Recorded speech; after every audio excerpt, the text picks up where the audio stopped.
E a gente, essa daqui vai ser a aula maior do curso. A gente tá indo pro final. Se não me engano, a próxima. Talvez a 10 e a 11 seja a última, ou a 10. Mas basicamente essa vai ter basicamente uns 100 e poucos slides, né? Então eu decidi não ficar resumindo. Na verdade, eu acho que na verdade tem a 10 também. Se não me engano, é a aula 9 e 10. Que vão ser as que são maiores, né? Não sei se exatamente tem aqui direito aqui, enfim.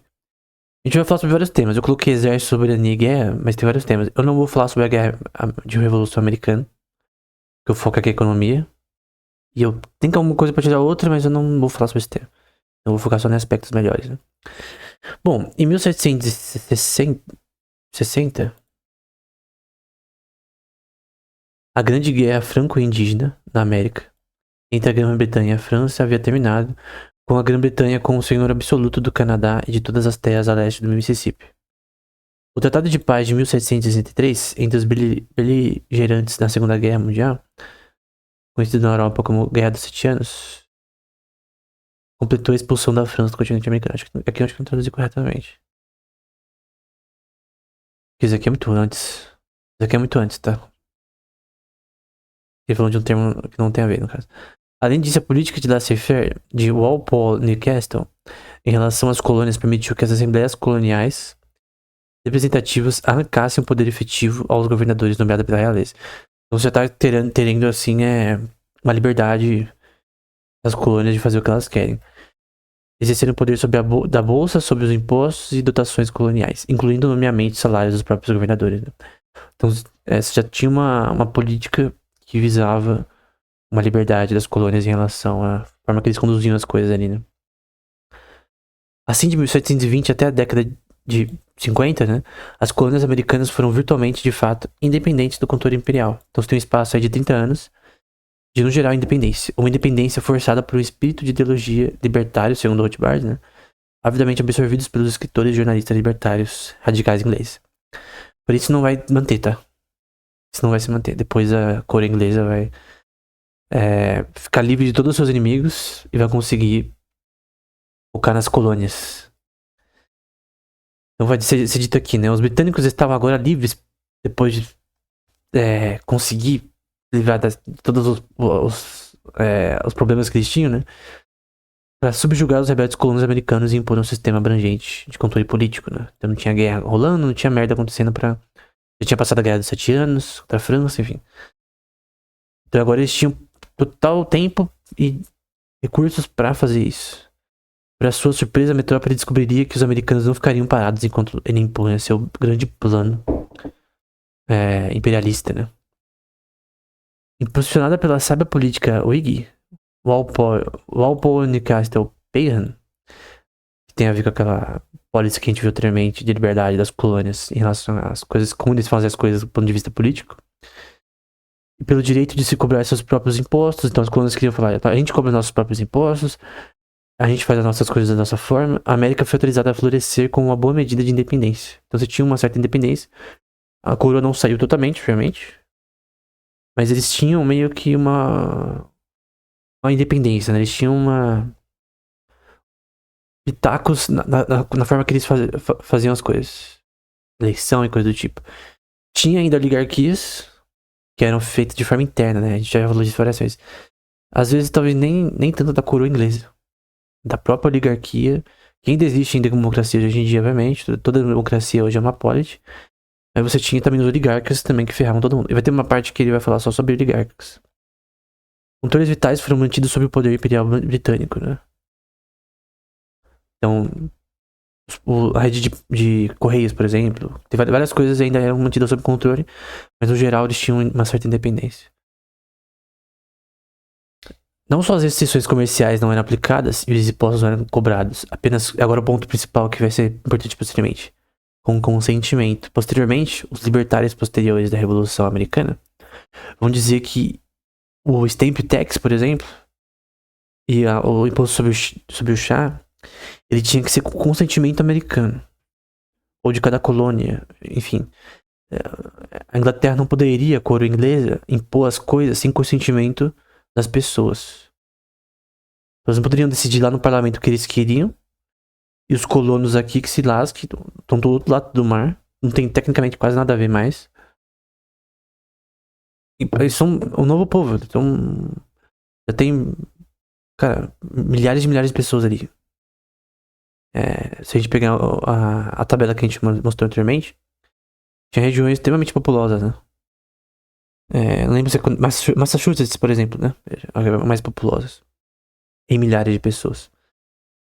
Então, eles tinham, sim, direito a fazer as coisas da forma que eles queriam, né? Como os fundos para os executivos coloniais eram fornecidos apenas por assembleias, portanto sujeitos ao seu poder. Além disso, praticamente nenhuma tropa britânica havia sido estacionada nos Estados Unidos em tempos de paz. Então, eles não tinham motivo, né?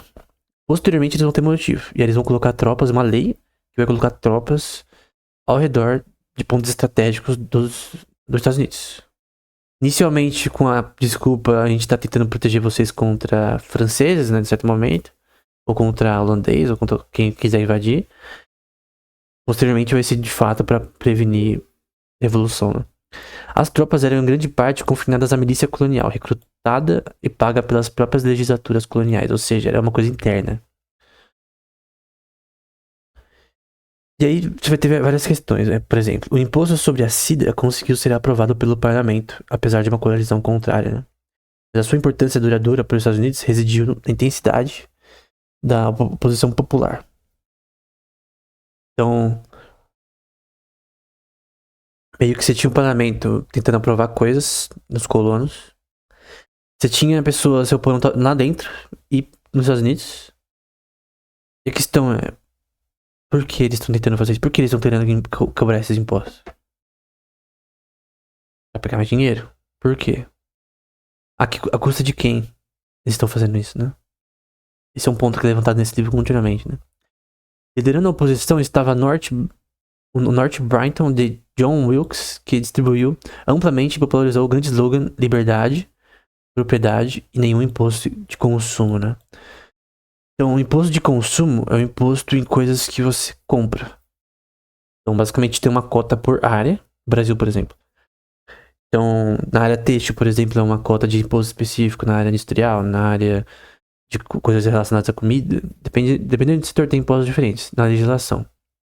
Na legislação argentina anterior, a lei de bases, por exemplo, tinha vários tipos de cotas de impostos para diversos commodities.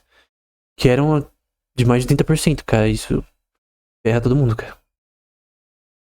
Cara, se não me engano, eu tô tentando lembrar de cor. Eu acho que chegou já a 40%, eu não lembro. Porque às vezes o imposto era duplo. Eu não lembro exatamente de cor. Você tem que ler o Princípio Econômico volume 3, porque eu nem lembro mais o que eu escrevi ali.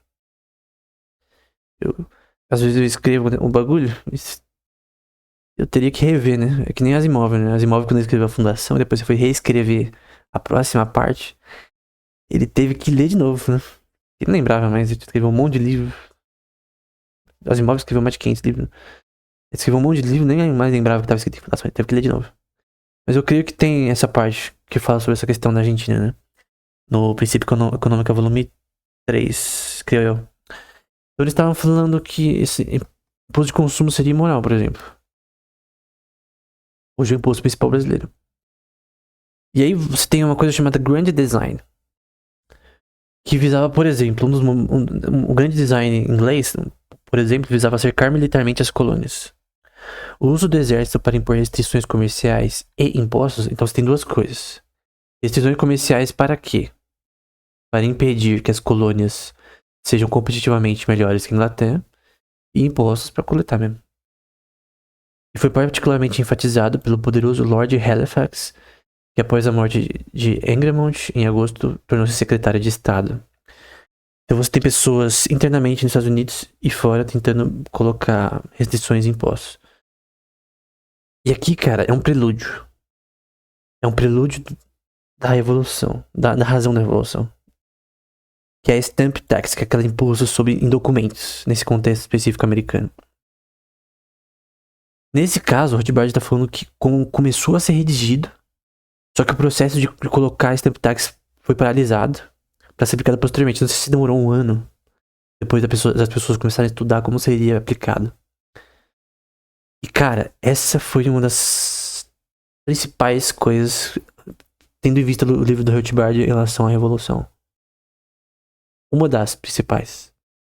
De pessoas literalmente se rebelando contra essa stamp tax. Por ser algo imoral, né? Você impor imposto em cada documento, selos e tal. Aí você tinha pessoas que controlavam esses documentos com selos e tal. E o imposto que ia ser cobrado por cada um. Então, isso daí foi uma das causas da Revolução, né? No turno de 1763, McCulloch, juntamente com um colega, isso aqui é legal, tem um cara na área de neurociência que tem esse nome muito importante, foi incumbido de redigir um rascunho para o imposto de selos sobre as colônias norte-americanas. Dos dois rascunhos, o de McCulloch era o mais ousado, prevendo um amplo imposto de selo que financiaria não apenas os custos das tropas coloniais, mas também toda uma democracia civil real na América. Então, não era a Inglaterra que era beneficiada por isso apenas. Era os próprios oligarcas, né? Os caras que estavam ali por monopólio da própria Inglaterra. A gente viu anteriormente, tem a diferença do capitalista que era um fantoche da Inglaterra, que era fantoche do Estado, no caso, né? E podiam fazer o que eles queriam ali, de forma arbitrária, com subsídio, com land grants, com todo tipo de poder que eles nem deveriam ter. E que foi tocado pela Inglaterra a eles. E eles queriam fazer esse imposto porque eles ganhariam com isso. Eles financiariam as coisas deles lá, tropas. Financiar guerra, financiar coisa do tipo, enfim. Tudo inútil.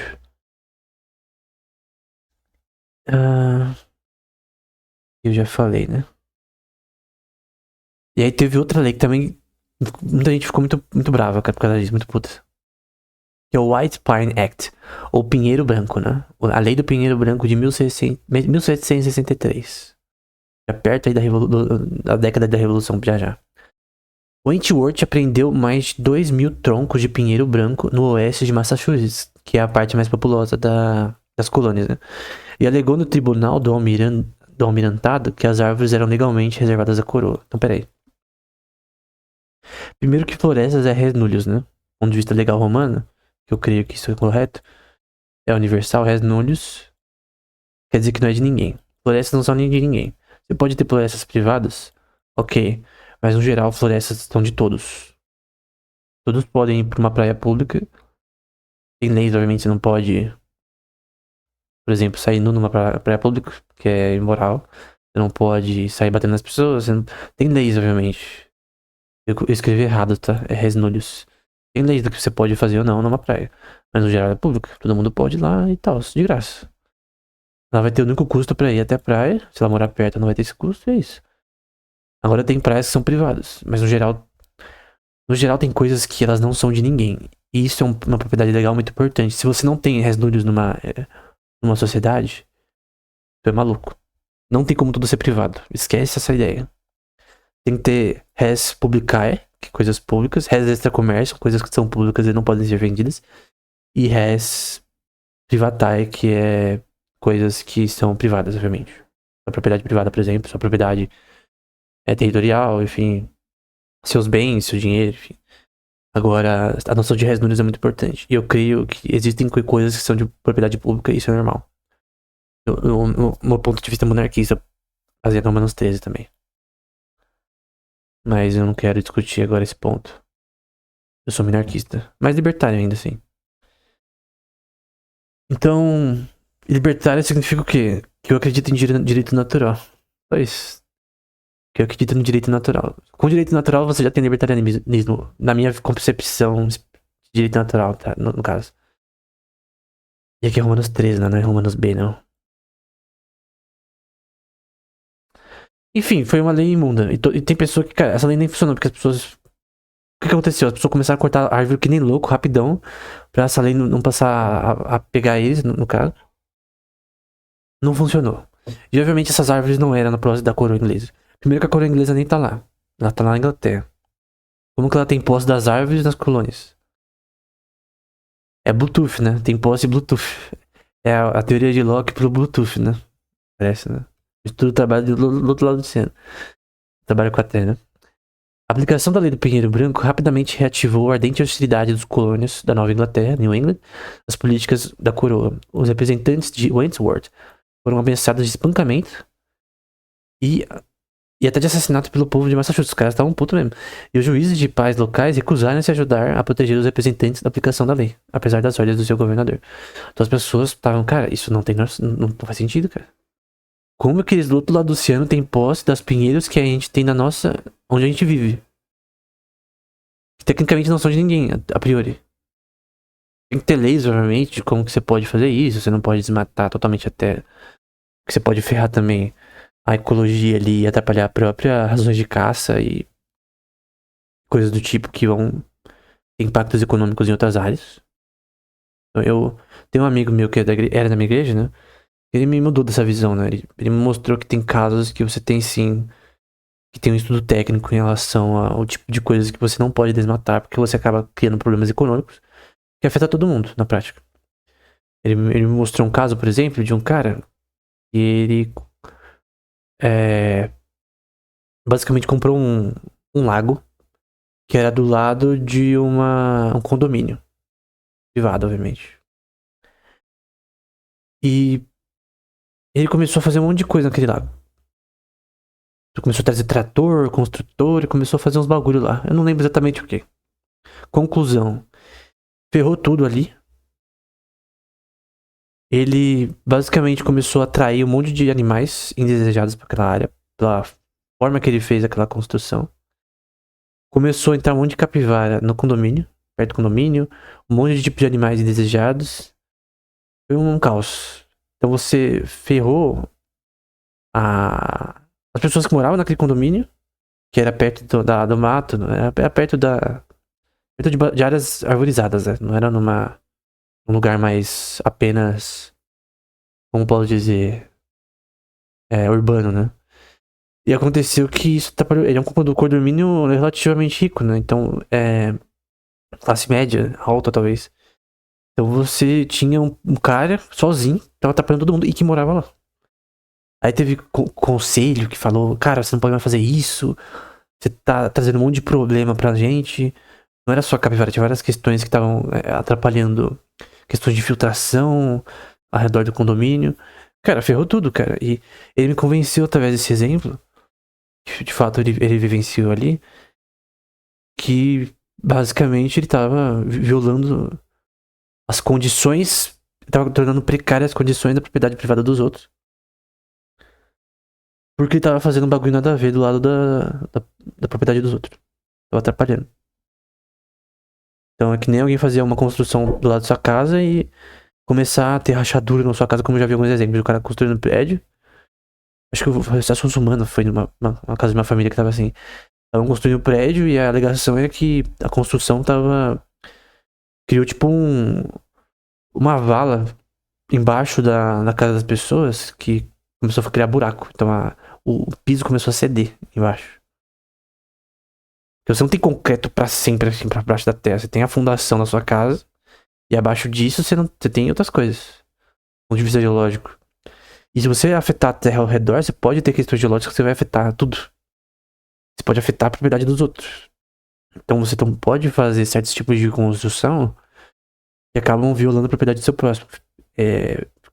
Alterando, como se estivesse depredando a propriedade do seu próximo.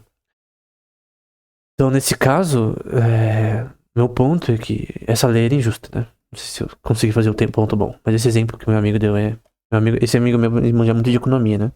Ele trabalha na área de logística, né? Ele manja muito. Essa lei previa uma taxa proibitiva de 6 pences por galão, aqui é a Molasses Act, né? Outra lei, a lei de melaço. Equivalente a 100% sobre importação de melaço estrangeiro, né? Enfim, uma taxa fixa por galão de melaço. E melaço era usado para muitas coisas. A fim de garantir o monopólio do mercado americano no açúcar das Índias Britânicas produzido de forma ineficiente, né? Então, o comércio de melaço era vital para o norte, que podia vender os produtos básicos nas Índias Ocidentais em troca de melaço, né? Então, no caso dessa lei, ela criava uma fixação de uma taxa por galão de você importar melaço estrangeiro. Mas eles precisavam de melaço estrangeiro. Era vital pro norte. Então tá tirando um componente vital de um ambiente, de um setor econômico das colônias do norte, que vai afetar elas. Cara, isso daqui afeta totalmente a prosperidade das colônias, cara. Tu tá atirando nos pés de todos os colonos ali. Fazendo, ó, vocês não vão prosperar. Isso cria pobreza, cara. Isso é muito sério, cara. Isso é muito sério. O melaço podia ser usado, aqui, o uso do melaço, né? Na página 905. Poderia ser usado como adoçante ou para produzir rum, que poderia ser vendido no país ou exportado. O comércio legal de melaço era feito principalmente nas Índias Ocidentais francesas, em Guadalupe, Martínica e São Domingos, e as Índias Ocidentais holandesas, que é a Suriname e Santo Eustáquio, né? Então, cara, tinha lei, mas eles faziam da mesma forma. Isso é contra a economia, né? Na prática. Os caras faziam da mesma forma. Que se lasque vocês da coroa inglesa, a lei de vocês tá errada. E eu concordo que tá errada, cara. Concordo, cara. Não tem lógica. Porque uma lei, ela pode simplesmente ferrar todo mundo e ela ser justa. Eu duvido que Cícero, principalmente, eu nem vou citar Sócrates, que eu não sei, mas o Cícero com certeza não concordaria com isso. Porque em The Legibus, né? Também de República e outros livros dele, ele mostra a visão dele que tem leis que são injustas, cara. E se uma lei foi injusta de fato, né? Só que o Cícero acreditava em lei natural, tá? Ele não era positivista, não. Ele tinha uma visão de lei natural predicada no paganismo romano dele, né? Mas a nossa é predicada na Bíblia, né? A que eu acredito, no caso, a lei natural é predicada na Bíblia, necessariamente. Aí você vai, a partir dela, inferindo coisas posteriores, e tem como, sim. Aí a gente vai mais pra Quino, né? Mas o grande ponto é que o pedaço era importante e essas proibições ferravam todo mundo. Tinha também outro que o Rothbard dá uma grande ênfase, né? Que é o Revenue Act. É a lei da receita, né? Revenue é receita. Que é faturamento. Não é líquido, tá? Não necessariamente. Porque líquido é depois dos impostos, coisas do tipo, né? Depreciação, blá blá blá. Mas a lei da receita, introduzida em março e aprovada rapidamente em abril, para entrar em vigor no final de setembro, impôs um imposto esmagador de 3 pences por galão sobre o melaço estrangeiro e prometeu uma aplicação rigorosa. Então agora a lei é diretamente no faturamento, né? E você tem leis de imposto sobre faturamento no Brasil, por exemplo, em qualquer país. O problema é se fosse sobre o líquido, né? Se fosse sobre... É que o líquido já infere que não tem um imposto, né? Mas vamos supor que alguém fala, depois do imposto normal a gente vai cobrar mais imposto. Nesse caso é sobre faturamento, né? Toda área, dependendo da área, eu citei a área têxtil anteriormente, a área pode ser tecnologia, vai ter o imposto do seu faturamento. É o imposto corporativo, né? É o imposto sobre empresa. No geral, eu não discordo totalmente desse imposto, mas eu creio que ele deveria ser o mais mínimo possível, porque esse tipo de imposto basicamente vai ferrar a empresa. E na verdade, o Trump demonstrou. Ele só demonstrou o que a escola austríaca já falou anteriormente. Num dos discursos dele que ele tava falando contra aquela mina que tava concorrendo contra ele, que eu esqueci o nome dela. Nem é útil lembrar, mas que ele falou sobre como no governo dele eles tiraram impostos, 30% acho que de impostos do setor corporativo, não sei o valor exato, e isso aumentou a arrecadação. E na escola austríaca tem explicações que demonstram que, obviamente, quando você diminui os impostos corporativos, você aumenta a perspectiva das empresas da possibilidade de escalar. Tem empresas que elas não escalam porque o imposto impede. Se a empresa ganhar mais, ela vai ser punida por ganhar mais. E no fim, não tem por que ganhar mais. Ela não tem por que investir na escalar. Teve um cara no YouTube que tava falando sobre isso, né? Ele tinha uma empresa sobre computadores. E o imposto impedia ele de escalar. Se ele escalasse mais a empresa, ele pagava mais imposto e acabava ganhando menos. Porque o imposto ia tirar o recurso dele. Então era melhor ele produzir menos computadores que ele montava e vendia na internet. Que ele ganharia mais. Do que escalar a empresa dele, ganhar mais e ser cobrado mais imposto por conta de ganhar mais. Que no fim, a proporcionalidade do imposto faria ele perder dinheiro ao ponto que ele ganharia no fim líquido menos do que ele ganhava líquido anteriormente. Então, olha a lógica. Você escala a sua empresa e cresce, mas o seu imposto faz você ganhar menos do que você ganhava antes. O que acontece agora? Você não consegue ter uma baratização Eu falei barata, né? Baratearização. Não sei se como falar isso em português. Você tem. Você consegue ter um negócio ficar mais barato. Porque se você escala uma empresa na sua forma de produção, você consegue deixar o produto mais barato. Mas se você não consegue escalar, por exemplo, uma empresa que ela escala a indústria para produzir mais, e mais, e mais, e mais, tendo em vista de não ter ideia de weight loss, de não deixar de vender, né? Se você produzir café e não vender, vai estragar e no fim eu vou perder dinheiro. Mas se eu puder escalar e ter uma demanda, se eu ver que eu tenho uma demanda, eu preciso produzir mais. Se eu produzir mais é melhor, cara. Se eu vou investir pra de fato produzir mais, pegar crédito pra investir mais, eu vou pegar crédito pra conseguir comprar máquinas, coisas do tipo que vão fazer eu produzir mais. E no fim o preço pro consumidor vai ser menor. E aí, por o preço ser elástico, perdão, preço não, por o mercado, a demanda ser elástica, nesse mercado de computadores, por exemplo, você aumenta a demanda, porque as pessoas ficam mais dispostas a comprar novas peças de computador, no caso, computador pronto, vai mais barato. O mesmo computador, com o mesmo giga, memória RAM, placa de vídeo, só que com preço mais barato. Então, tanto o preço vai ficar menor na matéria-prima, na produção final de peças de computador, e também no imposto de importação desse produto, porque esse youtuber falou que ele importava de fora, obviamente, as peças. Então você tem que, no fim, na minha opinião, você tem que cortar o imposto de importação dessas peças, que vai permitir que as pessoas, que eles produzam mais e escalem essa empresa. E no fim, o consumo desses computadores vai ser maior. E no fim vai gerar mais arrecadação. Porque as pessoas estão comprando mais. Se o imposto é sobre consumo, a arrecadação aumenta. Resumo da história. Diminuir impostos, você arrecada mais. Ponto. A Lei de 1696 estabeleceu tribunais do vício aumentado para as colônias. Esses tribunais tinham jurisdição sobre violação de leis comerciais. Isso deu merda também. Porque basicamente o parlamento inglês estava basicamente falando, ó, a gente vai criar uns tribunais aí e eles vão decidir os negócios com relação a leis comerciais porque a gente quer controlar vocês. É isso, essa é a lógica. Embora eles não falavam assim, né? Eles falavam tipo Palpatine, né? Não, isso daqui vai ser bom pra vocês. A gente tá querendo melhorar as coisas. Palpatine no Star Wars era assim, a política dele. Ele fingia tentar ajudar, ele fingia não querer poder, mas ele no fim queria poder. É manipulação. Palpatine, na minha opinião, é um dos maiores vilões políticos da história. Os juízes eram nomeados pelos governadores reais e podiam decidir os casos eles próprios, sem conceder aos acusados benefícios de julgamento e júri, ou seja, sem o devido processo legal e sem substância. Ou seja, eles poderiam acusar a pessoa de um crime que não cometeu, de uma lei que talvez fosse imunda, que nem deveria existir, e que se lasque, ele vai ser preso. Então é uma coisa muito séria isso daqui.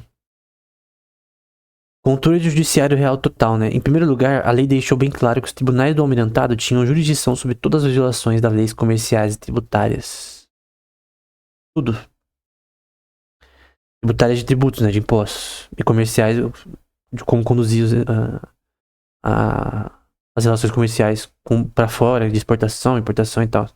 E entre colônias. Em segundo lugar, a nova lei autorizou a criação de um novo tribunal do almirantado, abrangendo especificamente todas as violações comerciais coloniais. Antes, não era assim. Cada tribunal tinha jurisdição limitada à sua própria colônia. Então, cada colônia fazia suas regras. E essa mentalidade deu origem à Confederação Americana. Os estados eles têm uma autonomia.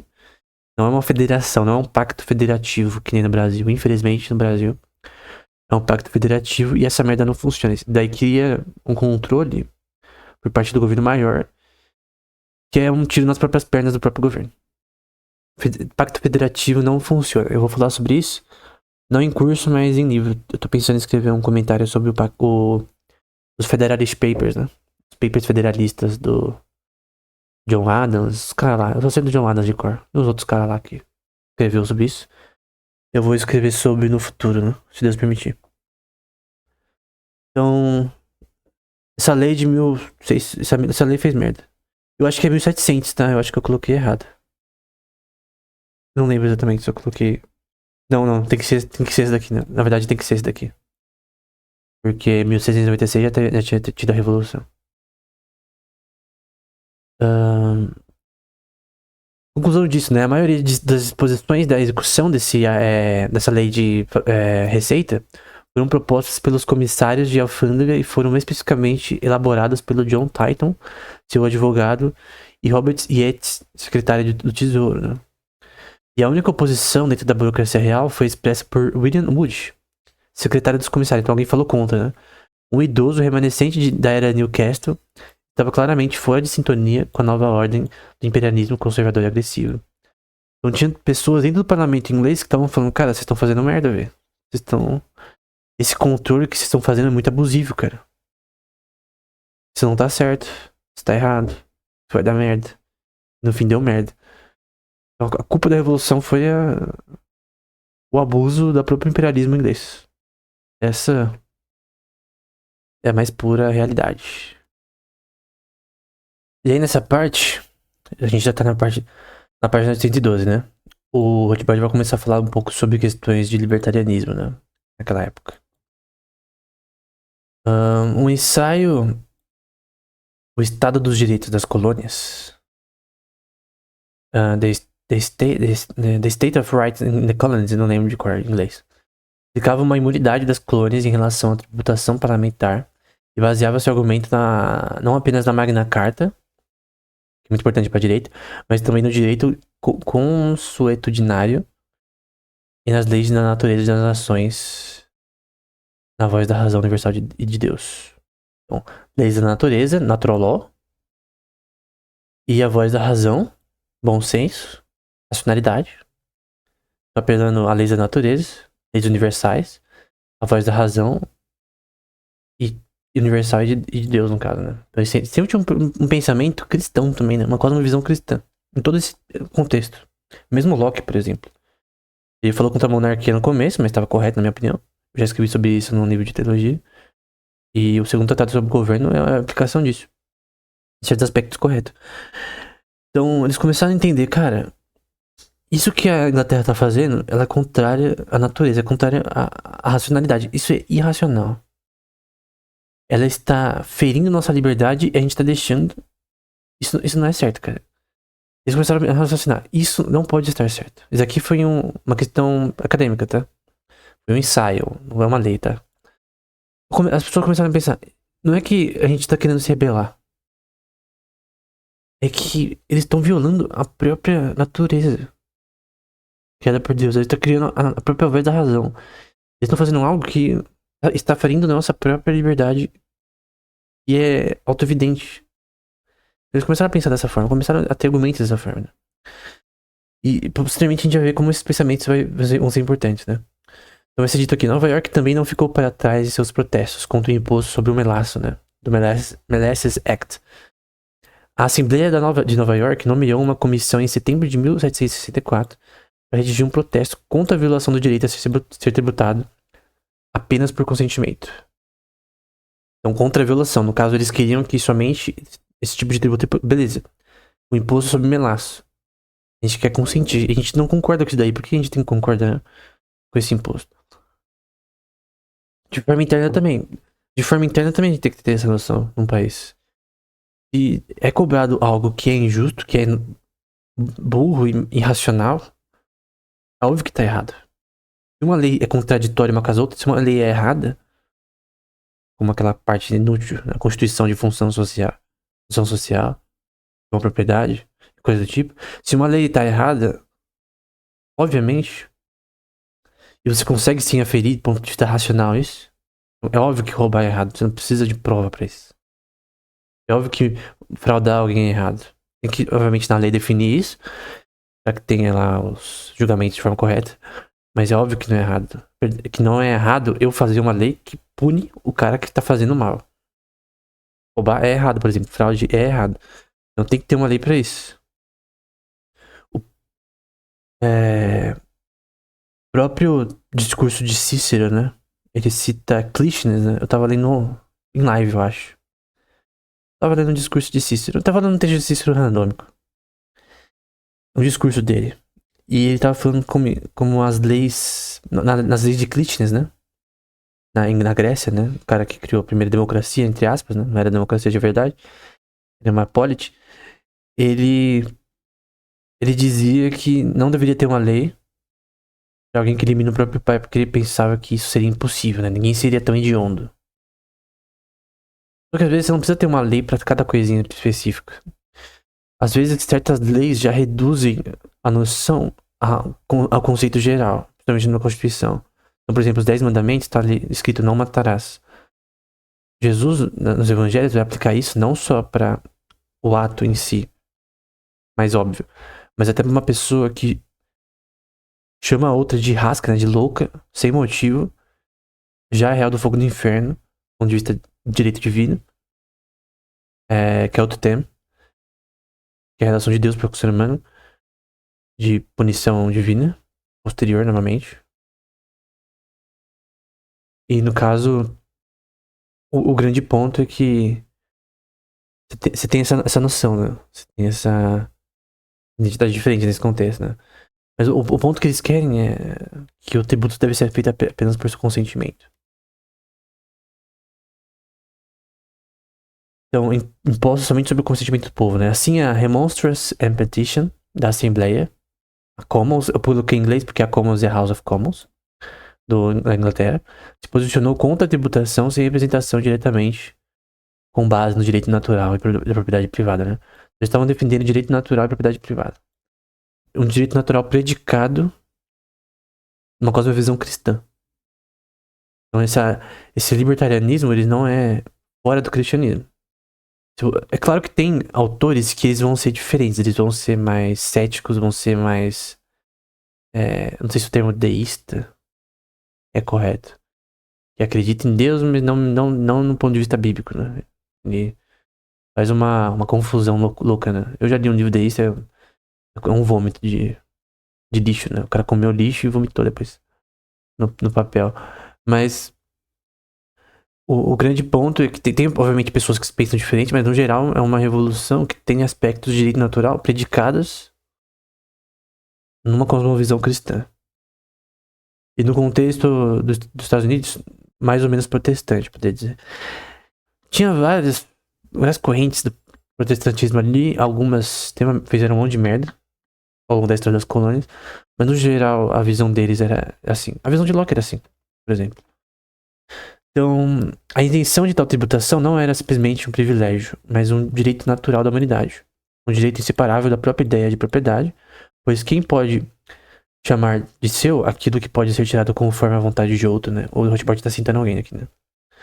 Então você tem a noção de propriedade privada inicialmente. E que o outro não pode ter acesso à propriedade alheia sem o seu consentimento.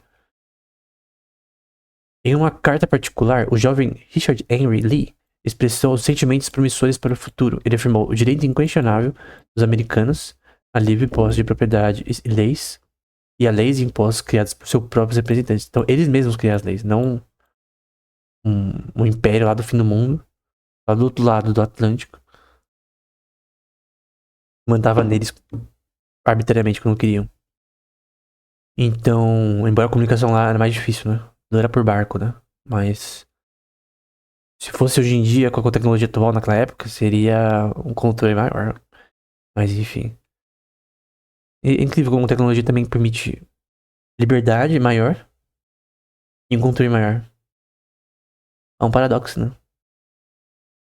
Mas obviamente o avanço dela é necessário.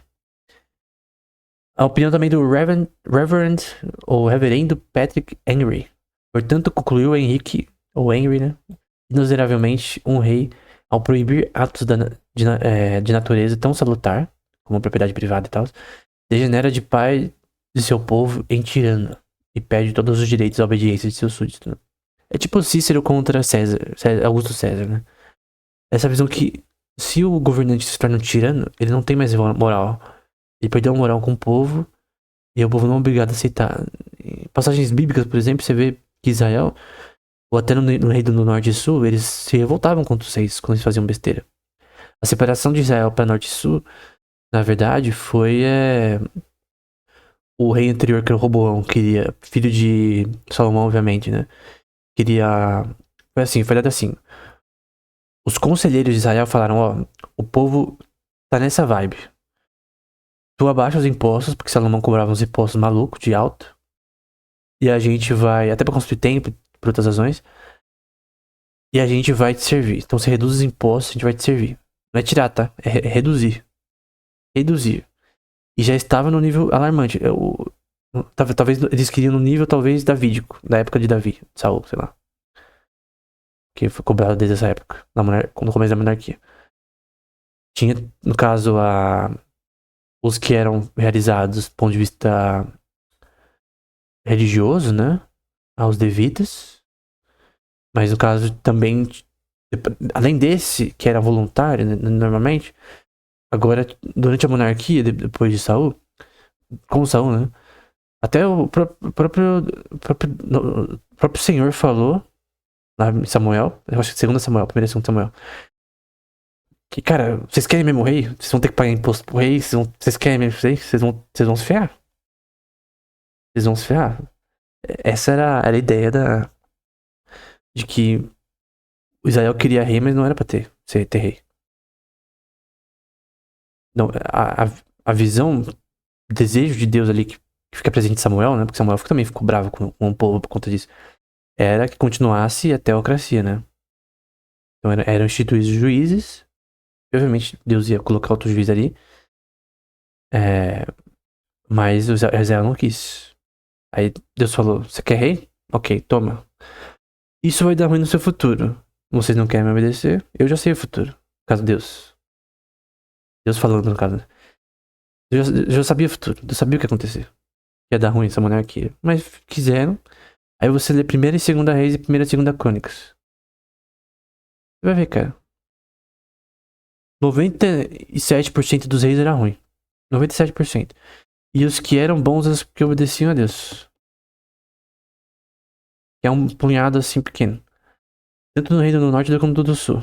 Conclusão da ópera. Que também sabe o que é importante eu citar isso? Que Locke, no primeiro tratado do governo, ele escreve isso. Contra a monarquia, né? A monarquia não tem lógica. Biblicamente falando. E Locke, no primeiro tratado do governo, trata sobre isso. Tem pessoas que talvez não gostem do primeiro tratado, mas todo mundo que gosta de teologia gosta, porque é muito importante. Então, nunca a Bíblia fala que monarquia é a melhor forma de governo. Então, o povo quis, teve as conclusões do que aconteceu. Então, basicamente essa questão. Mas o rei, ele não pode agir da forma que quiser, porque Roboão, ele falou, em vez de eu cobrar menos impostos que o povo quer, eles serviriam o Roboão. Não ia ter uma quebra do rei. Ele, em vez de ouvir os anciãos do Israel, ele ouviu uns noia lá, amigo dele, que falou: Salomão castigava você com escorpiões, no caso, com impostos altos, eu vou cobrar mais altos ainda. E foi isso que ele fez. O que o povo fez? Você não vai mais ser rei sobre nós. E no caso, 10 tribos ficaram pro norte, indo do norte, e 2 no sul. Só 2. Não lembro de cor. Judá e outra. Benjamim? Não lembro. Benjamim, acho que sim, por causa de Davi. Só 2 ficou. Aí, posteriormente, na passagem com relação a isso, fala que. Obviamente, Deus já sabia disso, né? Enfim. Tudo na história é Deus que move todas as coisas, né? A minha visão de história é que Deus move tudo. Não são as ações humanas somente. São as ações de Deus objetivando a história conforme a sua vontade, né? Tudo que acontece na história é conforme a vontade de Deus, mas enfim.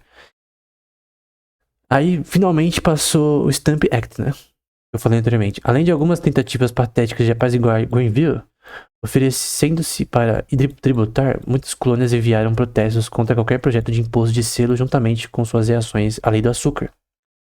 A resolução de Connecticut de maio para junho de 1764, selecionado no comitê de protesto, apontou o imposto de selo como uma ameaça mais grave no horizonte. Aqui estava começando a treta. A treta vai começar a escalar até os caras ficarem muito bravos, começarem a se rebelar em cada cidade. Uma depois da outra.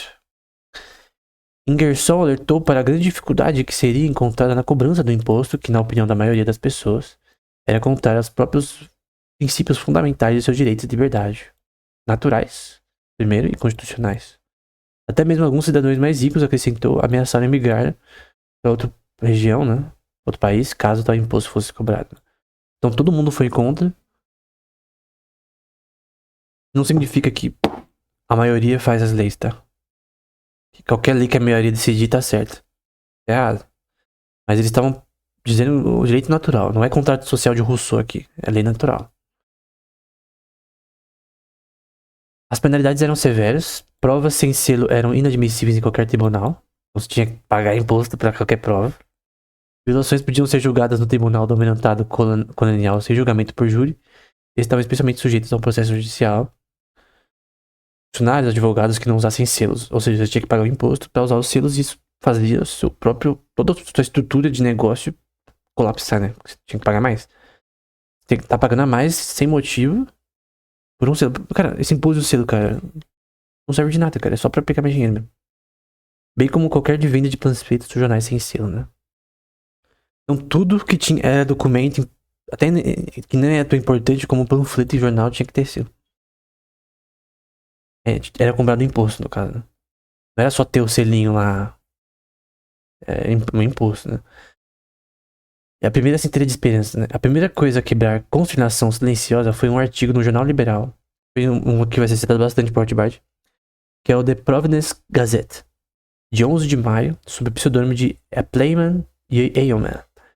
E o Gazette era um órgão do governador aposentado Stephen Hopkins, e de fato foi insinuado que não era outro senão o próprio Hopkins, né? Então não era só pseudônimo, né? Uma coisa que ele fala que eu achei esquisita, mas eu concordei, cara. Eu concordei em parte. Porque eu fui muito influenciado no meu pensamento atual. Eu tenho muito a aprender sobre direito, né? Mas por um livro do Benjamin Cardozo, que era um jurista americano muito importante, que ele escreveu um livro chamado The Nature of the Judicial Process, que é a natureza do processo judicial, em que ele dá uma ênfase no precedentes, né? Pra você ter coerência legal de juízes entre si, eles têm que usar precedentes, e os precedentes são a base de coerência legal em casos futuros. Com seu precedente, você usa casos legais parecidos com o seu que você tá julgando, pra você não desviar muito deles. Qual o problema? Nas colônias, usavam precedentes imorais para definir opiniões ou leis imorais. Então os precedentes não funcionam se os precedentes já forem ruins.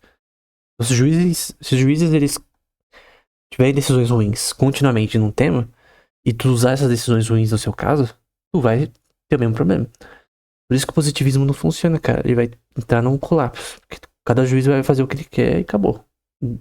Ele dá um aval pro juiz ser subjetivo na sua análise legal do texto, seja de interpretação ou da forma de redigir as leis, né? Então, eles os apresentam como autoridades sob o nome de precedentes, e assim tentam justificar as opiniões mais injustas. Então, com precedentes, você consegue fazer algo ser visto como legal porque tem base em precedentes de outros juízes, que são os seres divinos da sociedade, né? Quando na verdade é injusto, só você pensar um pouco, só você raciocinar, como a própria estate tax. Então você não pode por precedentes dizer que esse imposto é justo, né? A necessidade de agir agora. Para ser derrotado agora, o imposto de selo teria, portanto, que ser anulado. De que forma agora, né? Pela ação direta do povo americano. Não tinha outra forma. Pela desobediência civil em massa, pela contra-economia. Na minha opinião, impossível sem violência, né, no caso. É que essa revolução tinha que ter guerra, né? Mas é que é diferente de uma guerra civil, cara. Eu acho que tipo, eles são colônias. Eu acho que não nem faz sentido eu trazer o tema da guerra civil, porque aí é outra coisa, cara. Eu acho que não. Entra no tema de secessão também, mas aí tem mais questões internas. Eu acho que aqui é mais um agente externo, um vírus, um parasita, que é o coroa inglesa sugando a colônia, né? As colônias.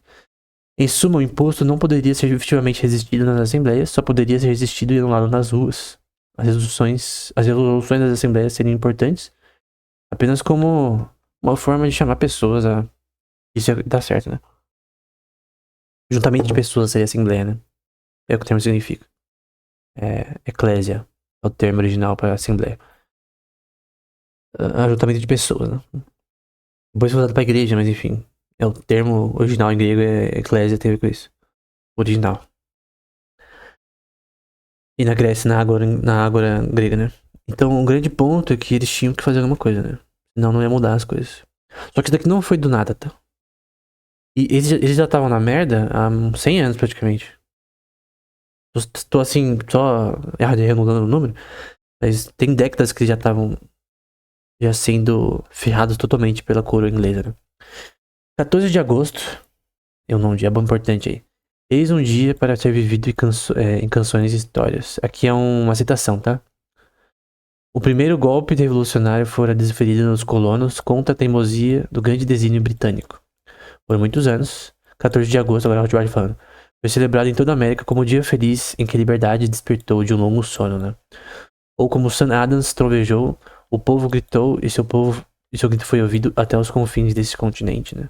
Então, finalmente, eles falou, cara, a coroa inglesa não quer nos ajudar, ele quer nos ferrar. Quer literalmente quebrar nossas pernas continuamente para favorecer eles. Eles estão sugando a nossa produção, nossa propriedade. E eles não têm direito sobre isso. Eles estão criando leis injustas há anos, há décadas, desde a época dos nossos pais. E agora eles vêm com um imposto abusivo que vai ferrar a gente totalmente, que vai tirar a nossa prosperidade, que vai ferrar nosso ganha-pão de todo mundo, tanto dos mais pobres quanto dos classe média, etc. Vai ter uma hora que ele vai citar que nem necessariamente todo mundo concordou com essa revolução, né? Acho que é 2/3, não sei se concordaram, enfim. Mas o ponto era esse, né? Especialmente fervorosos em defender a resistência ao imposto de selo foram o reverendo Andrew Elliot, Charles Chancey, Samuel Cooper e, duplamente especial, o grande libertário, reverendo Jonathan Mayhew. Esses homens eram amigos dos líderes seculares do povo. Agora são outros, tá? Esses foram os mais estilo religioso, né? Agora são outros. John Adams, Otis, o rico comerciante de Boston, John Hancock, o brilhante advogado de Bantry e John Adams, que depois vai fazer os papers federalistas, né? Então eu até vou pegar aqui já, pra eu deixar preparado, que eu vou ter que falar sobre os Sons of Liberty, eu vou ter que citar eles. Sons of Liberty. Tô pesquisando aqui no meu celular, só pra eu ter a imagem ali certinha. Então, basicamente foi isso. A resistência começou a se organizar. A cidade de Providence foi inspirada pelas ações rebeldes de Newport, dos dias de 29 e 30 de agosto. Uma multidão enforcou e queimou uma efígie de Augustus Johnston, uma estátua, né? No entanto, com as autoridades britânicas, a junta conservadora de Newport, Providence estava à margem de luta e com tal ação só podia demonstrar solidariedade à sua irmã, né? Então, meio que começou. Foi como uma epidemia. Uma hora todo mundo ia se unir aí. Qual o lema era, né? Pro Pátria, the first man that either distributes or makes use of stamp paper, né? O primeiro homem que distribui ou usa esses selos de imposto, né? Let him take care of his house, person and effects. Deixe ele a si mesmo, né? Cuidar de si mesmo, da sua família, da pessoa e efeitos. Porque você vai se ferrar, cara. A gente vai te pegar. Quem usar esse negócio agora vai estar ferrado com nós. É basicamente essa a questão. Ninguém poderia mais usar isso daqui. O problema depois vai ser com o chá. Porque chá... uma coisa é um selo inútil, né? Ninguém consome selo, mas depois com chá vai ser um pouquinho mais difícil. Você falar isso aqui. Vox Populi, né? Voz do povo. We dare, que é nós ousamos, né? Mas eu acho que em inglês soa muito melhor, né? We dare. Porque dare tem um som muito forte, né? Semiótico, né? Eu não vou falar de semiótica aqui porque eu tenho que estudar mais semiótica. Pormenores aqui, né? Para anular a lei do selo, o primeiro passo essencial foi colocar os mestres de selo fora de serviço. Esse foi um ato revolucionário que as assembleias dificilmente poderiam ter feito abertamente, especialmente porque na maioria dos casos estavam sujeitos ao veto de um governo real. Eles tiveram que fazer isso na prática, com a força, impedir que os caras que vinham com os selos viessem de fato. Teve cara que até desistiu, falou, cara, eu acho que eu não vou mais fazer esse trabalho aqui nesse setor aqui, porque senão vai dar merda pra mim. Teve cara que foi esperto, né? E o apelo era a lei natural, né? Portanto, continuou Adams, aqui citando Adams, John Adams. O povo de Massachusetts tem direito inalienável àqueles direitos essenciais em comum com todos os homens, né? Nenhuma lei da sociedade pode. E aqui tem a ver com a diferença de natural law e positivismo, né? Pode, de forma consistente com a lei de Deus e com a natureza, privá-los desses direitos, né? Então, tipo, se toda a população mesmo se toda a população da América decidisse, isso aqui tem a ver com também direito judaico, bíblico, em Deuteronômio e Êxodo, que a lei feita pelo geral não pode tirar o direito de indivíduo, né? Se numa população de 1 milhão de pessoas, todo mundo menos uma, se todas querem contra uma pessoa a violar a propriedade privada dela, elas estão erradas. Se 99,9% da população querer ferir uma pessoa de forma injusta, elas continuam injustas moralmente e legalmente, do ponto de vista de natural law. A lei não é feita da forma que o povo quiser. Ela é feita pela racionalidade predicada na moral e ética que são óbvios do ser humano. Então é óbvio que roubar errado, é óbvio que você ferir alguém errado, que você tirar a propriedade de alguém errado. Então se todo o povo se juntar pra fazer uma lei imunda, ela continua imunda. Do ponto de vista teológico, ela é anti-reino, predicada em Deus, obviamente. Então ninguém pode privar os direitos da pessoa na sociedade. Crucial para esses direitos naturais e alienáveis é o direito de propriedade. Resolveu-se que nenhum homem pode, com justiça, né? Porque no caso ele vai fazer injustiça, tomar a propriedade de outro sem seu consentimento. E disto Edas presumiu derivar o direito de representação na cobrança de impostos, né? Então, basicamente, eles estavam se baseando totalmente na natural law. Daí a importância de Cícero e Sócrates nessa questão, porque eles defendiam isso. Pois uma vez que a lei entrou em vigor em novembro de 1765, essa lei da Stamp Tax, de selo, né? A lei do selo, os colonos desprovidos de papel selado enfrentaram uma escolha crítica.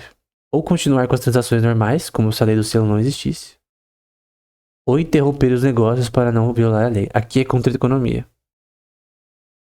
Ou eles simplesmente desobedecem à coroa inglesa, ou eles meio que ignoram a lei do selo, mas não se rebelando totalmente, deixam que fazer uma escolha. E a escolha no fim foi contra-econômica, né? Tem outro poema aqui, né? Open your courts and let the justice prevail. Abra suas cortes, né? E deixe a justiça prevalecer. Open your offices and let not trade fail. Abra os seus escritórios, né? Não é escritório no sentido atual, né? Mas é... O escritório do ponto de vista talvez legal. E não deixe as transações falharem, né? Serem paradas, né? For if this man in power will not act, e se esses homens no poder não agirem, we will get some that will enact all fact. Que rimou com act. E prevail rima com fail. Eu escrevo livros. Eu escrevo livros poéticos, né? Eu tenho 3 livros de poesia épica. Esse tipo de coisa eu gosto, porque é difícil fazer isso, por que parece. Então, por isso que fact foi usado. E fact nem faz sentido usar fact, mas só foi usado pra rimar com act. Mas o grande ponto é que se a gente não achar os homens que vão ter poder pra fazer isso, a gente vai pegar alguns que concordam conosco que nós vamos agir. É basicamente isso. E aí o Rothbard vai citar o termo quase anarquismo, né? O corolário desse processo de anulação revolucionária em massa da lei do selo foi um fenômeno altamente significativo que ocorreu cada vez mais nas colônias. Um declínio da autoridade de todos os órgãos do governo e uma mudança virtual para a condição de quase anarquismo, né? Por que quase anarquismo? Porque as pessoas estão totalmente negando a coroa inglesa, buscando individualismo, né? Aqui eu tenho da esquerda para a direita Samuel Adams, Benedict Arnold, os Sons of Liberty, são as pessoas que vão buscar essa revolução, né? John Hancock, Patrick Henry, calma aí, James Otis Jr., Paul Revere, James Swan, Alexander McDougall, importante, Benjamin Rush, Charles Johnson, Joseph Warren, Marinus Willett, Oliver Wolcott, Christopher Gadsden e Ian Solomon. Não é Solomon, não, é Salomon. Também tem Hercules Mulligan, Thomas Melville e Isaac Sears também que faziam parte. Então... E aí continua aqui, né?